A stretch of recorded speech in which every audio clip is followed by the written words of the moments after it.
大家好，欢迎收看今天的大哈沟中文频道，我是主持人 Sam。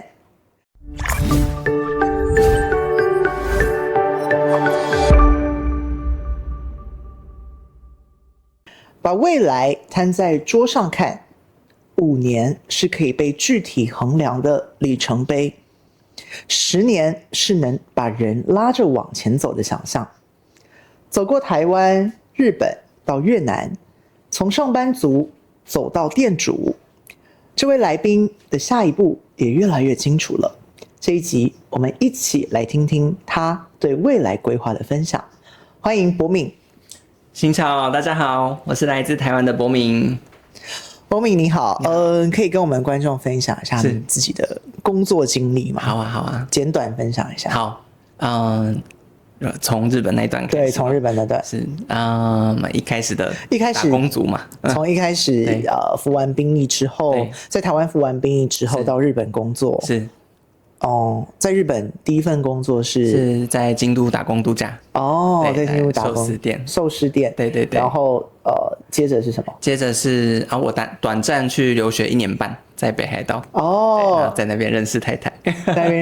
那你在北海道做的是什么工作？北海道第一份工作是跟旅游观光相关，是在当地的政府部门所设置的游客中心。在旭月的一座山上，对，那在那边做导览员小导游，然后跟外国的游客去介绍、去宣传，这一块地方的好。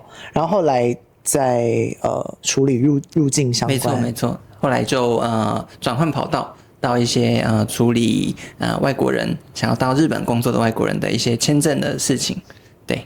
OK， 对。然后现在呢？现在的我跟太太在越南的胡志明市第一郡经营一家贝果店。那走过这些经历之后，你对自己未来5年的生活有没有什么设想？是，当然现在从今年开始做这个日式的贝果店嘛，当然我们短期的目标就是希望可以将这个贝果店可以稳定的发展下去。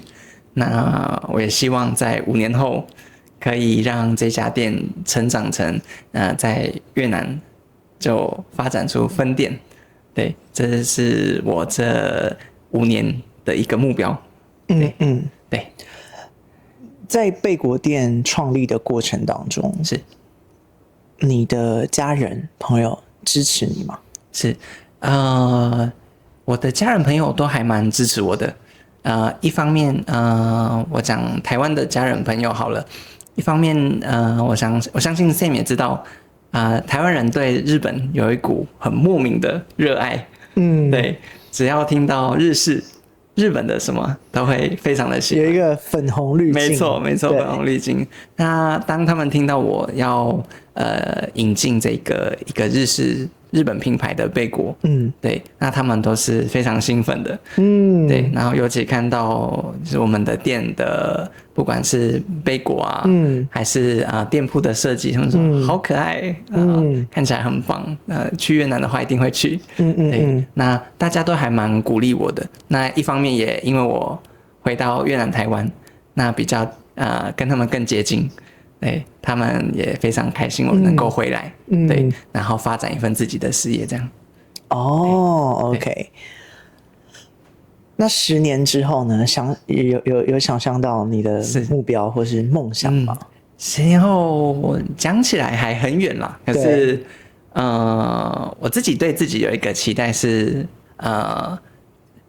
有提到说我非常喜欢日本嘛，那我希望在不管是越南还是之后有可能台湾也会发展出这个贝果店的生意。那我会希望10年后我可以回到日本去创业，做一个什么，目前可能还没有一个具体的要做什么，但我希望10年后的我可以回到日本去创业。对 ，OK， 对。再加上你现在有一个非常可爱的小宝宝，没错，超级可爱，刚出生2个月，对吗？对，今年的6月出生。对，OK。好，那除了事业之外，你还有哪些方面想要提升自己的？是，当然自己的能力，什么能力？不管是语言呢，还是工作能力。语言的话，当然我希望我的日文不会因为离开日本退步，这我会持续去进修。那还有越南话，因为我在不管是我的家人嘛，这个太太这边的家人，我需要跟他们做日常的沟通，或者是我现在有在越南发展，跟太太发展这个事业，那我也需要去面对客人，那我也必须把这里当成一个家，而不是以一个外来只是纯粹要经营赚大钱。对，我希望我把这里视为一个家，把这里当成台湾、日本以外另外一个根。对。在地化经营，没错，这个我觉得心态上很重要。对，心态很重要。其实有非常多外国的企业或者是外国公司到越南设厂的时候，往往缺乏的就是这种在地化的精神。没错。所以不是说国外最好，但就是在你要融入当地市场的时候，很重要的是一定要为当地市场做出调整。没错。不可以只是觉得说我们国外我们很厉害，然后来到越南就是一昧的坚持自己在国外的风格。没错。那我也看到了你们的可颂贝果店在越南扩展之后做出了所谓的口味上的调整，我觉得都非常非常好。谢谢，很好吃，大家一定要去吃吃看。谢谢。OK， 你平时会不会制定一些长期目标？就是你会不会写下来？会，你会写下来。先说我年轻的时候其实是一个，你现在很老吗？30几岁了十几年前20岁的时候还是学生的时候，其实我的个性是一个比较急的人，然后比较讲好听一点随心所欲嘛。随心所欲，对，讲不好听就是没有计划性。对，我不太喜欢定计划。我很常我今天要做什么，那我今天想到，那我去做。但随着在年岁的增长，对一些社会经历之后，我发现定计划其实是一个非常重要的事情。对，没错，非常非常重要。因为你没有计划的话，真的像一个无头苍蝇一样。年轻的时候有大把的时间，我还是学生，我只要顾课业就好了。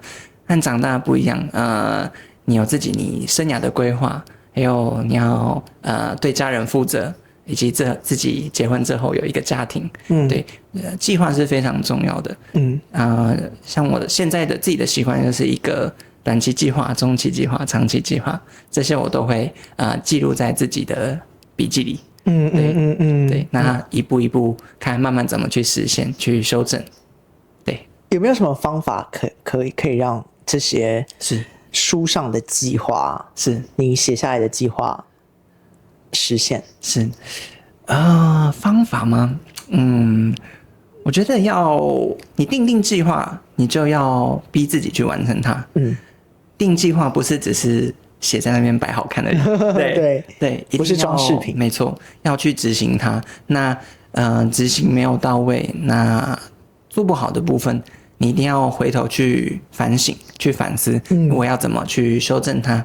我哪里能力不足，哪里做得不好，要去修改、去提升自己。我觉得这个是很重要的部分。对，对，是。回顾这一路上，你觉得你自己最大的改变是什么？最大的改变，觉得应该是个性吧。个性，如同我刚刚提到，我年轻的时候是一个很急性子的人。对，我可能这件事情我做不好、做不到，我就会很急，会有点对自己生气，对旁人生气。对。那现在的我就是比较稳重一点嘛，对，会看事情看远一点，然后让自己冷静下来，那去思考下一步该怎么做。我觉得这应该是这10年间最大的改变，对，最大的成长，对，最大的成长是。